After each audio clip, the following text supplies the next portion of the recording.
মায়েদের মতো রান্না করলে কি মায়েদের মতো রান্না হয়? আসলে হয় না। মায়েদের রান্নার ভিতরে ভালোবাসা, ভালো লাগা একটা অন্যরকম কাজ করে। মায়েদের রান্নার স্বাদ মুখে লেগে থাকার মতো যাতে আমরা যতই চেষ্টা করি মার মতো রান্না করতে আসলে হয় না। তো চেষ্টা করো মার মতো গরুর মাংস দিয়ে লাউ দিয়ে রান্না করতে, দেখি পারি কি না সেটা আজকে আপনাদের সাথে শেয়ার করবো। হ্যালো গাইস, কী অবস্থা? আশা করি সবাই ভালো আছেন, আমিও ভালো আছি। আজকের একটা নতুন ভিডিও নিয়ে চলে আসি আপনাদের মাঝে। আজকে আমি গরুর মাংস দিয়ে লাউ দিয়ে রান্না করতে, প্রথমে আমি গরুর মাংসটা মাখিয়ে বসাবো, আজকে কষিয়ে বসাবো না, সেজন্য আজকে আমি এভাবেই বসাইতেছি। প্রথমে কড়াইটা বসিয়ে নিয়ে মাংসগুলো দিয়ে দিছি, দিয়ে পরিমাণ মতো পেঁয়াজ কুচি দিয়ে দিলাম, দিয়ে হলুদ পরিমাণ মতো, লবণ পরিমাণ মতো দিয়ে দিলাম। দিয়ে এখন পরিমাণ মতো আমি মরিচের গুঁড়া দিয়ে দিব, যেহেতু আমার মরিচের গুঁড়াটা একটু উপরে আছে, অন্য জায়গায় আসলে সেজন্য যে নিতে দেরি হয়ে গেছে। তো দেখেন যে আমি মরিচের গুঁড়া ডিব্বায় ঢালতে মনেই থাকে না, বারবার ভাবি যে ঢালবো, তারপর মনে থাকে না। যেহেতু মরিচের গুঁড়া বেশি একটা খাওয়া হয় না, সবাই তো জানেন যে আমি সব ভিডিওর মাঝে বলি যে আমার গ্যাস্ট্রিকের সমস্যা, সেজন্য।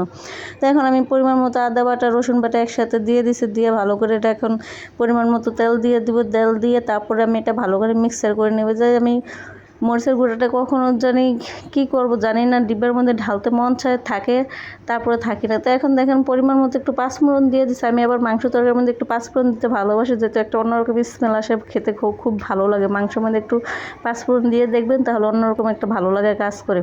তাই যে আমি হাত দিয়ে মাংসটা মাখাবো না, যেহেতু আমার হাতের চামড়াটা অনেক নরম, আমি মরিচ কাটলে আমার হাত জ্বলাজ্বলি শুরু হয়ে যায়, আমার অবস্থা খারাপ হয়ে যায়, সেজন্য আমি হাত দিয়ে মাখাবো না। আমি খুসুন বা খুন্তিকে কী নামে বলেন, আমরা তো এই নামেই বলি, সেটা দিয়ে আমি ভালো করে একটু মিক্স করে নিলাম। নিয়ে এখন পরিমাণ মতো পানি দিয়ে এটা আমি ভালো করে কষিয়ে নিব।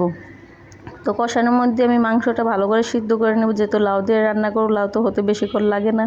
তো আজকে দেখেন লাউটা আনছিলাম আইনে কাটবো, মাংস দিয়ে রান্না করবো, সেজন্য যে মার মতো রান্না করবো। মা তো দেখছি অনেক লাউ দিয়ে গরুর মাংস দিয়ে রান্না করতে খেতে অনেক ভালো লাগে, সেজন্য আজকে সেই চেষ্টা করবো। দেখেন যে লাউ দিতে গেলে কতগুলো তরকারি পড়ে যায়, এটা তো আমার প্রতিদিনের মানে একটা বদ অভ্যাস যে রান্না করতে গেলে তরকারি এদিক দিয়ে পড়বে, এটা পড়বে, ওটা পড়বে, কড়াইটা বেঁকা হয়ে যাবে, এই একটা সমস্যা। আমার মতো কি আপনাদের এরকম সমস্যা হয় জানি না, আমার তো এরকম সমস্যা হয়।